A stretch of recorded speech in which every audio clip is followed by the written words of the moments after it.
kapwa ko installer mga kaisla, sa mga kapwa ko installer dyan.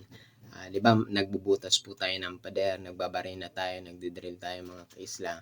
Tapos hindi natin alam na meron po pala dun bakal, tapos meron po dun live wire, ano po mga kaisla, na hindi natin alam.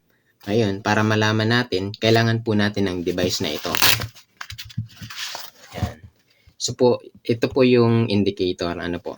So ito po yung magiging device po natin para matrace po natin, malaman po natin kung meron po doon live wire, meron bakal, tapos meron kahoy mga kaisla.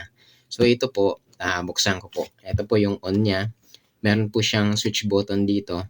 Ito po yung pinaka-on niya mga kaisla. I-hold lang po natin. Yan. Tapos ito po yung volume.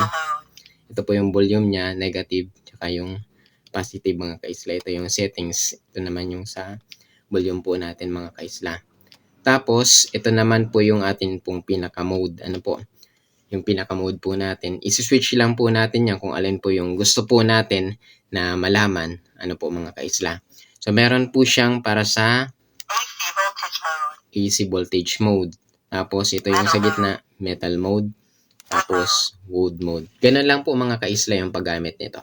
So, yun po mga kaisla. Maraming salamat po. I-click nyo po yung link dyan sa baba at doon nyo po bilhin.